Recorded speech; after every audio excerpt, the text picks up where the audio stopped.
Thomas walked into the meta unit of the ship he had recently joined.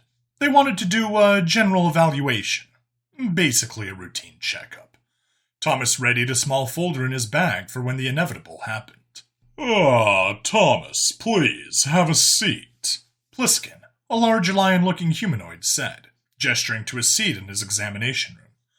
I'll just change the settings to human, and we can begin, he said, baring his teeth in what Thomas assumed was an approximation of a human smile. Sure thing. I've got a file with my medical history explained, Thomas explained as he reached into his bag to retrieve the bundle of documents, only to stop when Pliskin held up a claw to stop him. That won't be necessary. The scanner can identify issues even your primitive race can't identify, Pliskin said with another attempt at a smile. Thomas just held his tongue. It was still a prevalent opinion held amongst the Alliance members that humans weren't worth the oxygen scrubbers used. Okay, hold still and don't panic. They are just shiny lights, Pliskin said with a tone doctors reserve for infants. Thomas resisted the urge to rebuff his insulting attitude. The machine shot out several visible lights as it began to sweep his body, obviously scanning him. This was something Thomas struggled to understand. It seemed more like a movie to make the beams visible. Human doctors could do that without needing to be so showy. He half suspected that was why they used this. Make a big song and dance about it to primitive races. Okay, the scan is complete, Pliskin said as the display he was holding pinged and began to whir with the results.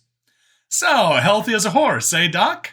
Thomas said, repressing a smile, knowing half of what must be showing. Most amusing at this moment was the big lion man somehow was going deathly pale. So many diseases, he muttered as he thought he stealthily moved out of Thomas's reach. Knew it! I'm the healthiest one here, Thomas grinned, standing and approaching the now scrambling lineman.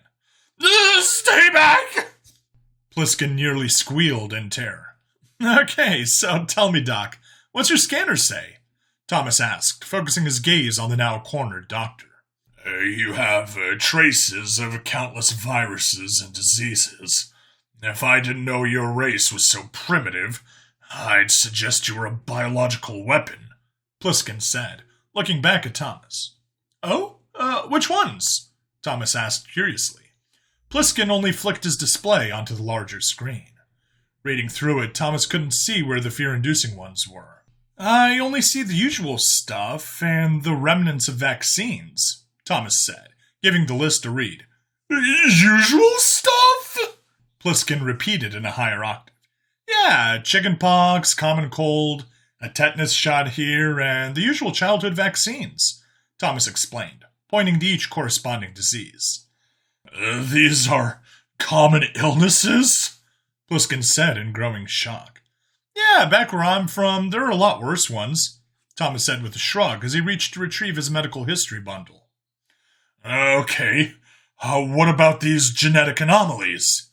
Pliskin asked as he flicked a new list onto the screen. Pausing his retrieval, Thomas walked up to the display. One moment, Thomas said as he took out his glasses and put them on to read the smaller script clearer. Well, this one is bad eyesight. Got that from my mom's side of the family, he said, pointing to one item. That one isn't fun, he said, pointing to another. Oh, what does it do? Pliskin asked in what was quickly becoming a morbid fascination. Leaves me in agony most of the day, Thomas said with a shrug. Agony?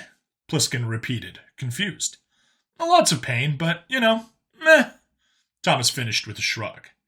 You have a medical condition that leaves you in constant pain, and you seem apathetic? Pliskin asked, trying to get some handle on this anomaly his years of medical experience could not prepare him for.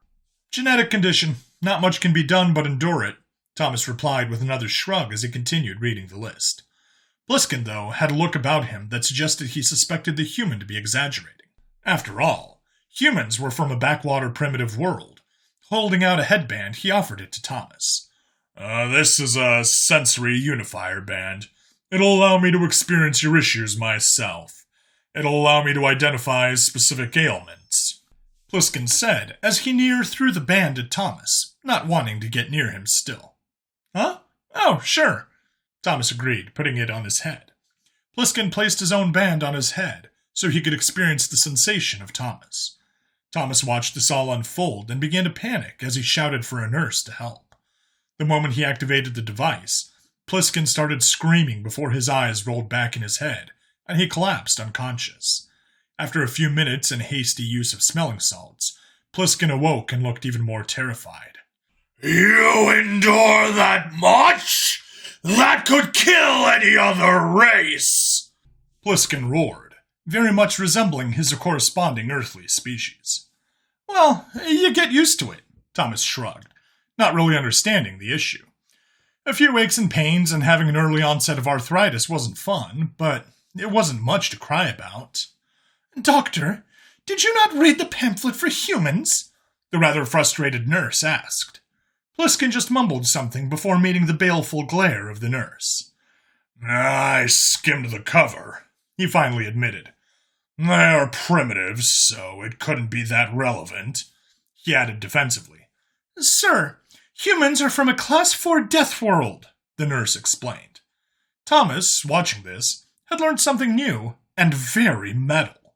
He would have to spread the word on his death metal band comms board. But that means he'd out-survive everyone on this ship! Pliskin screeched, pointing at Thomas, who seemed mystified.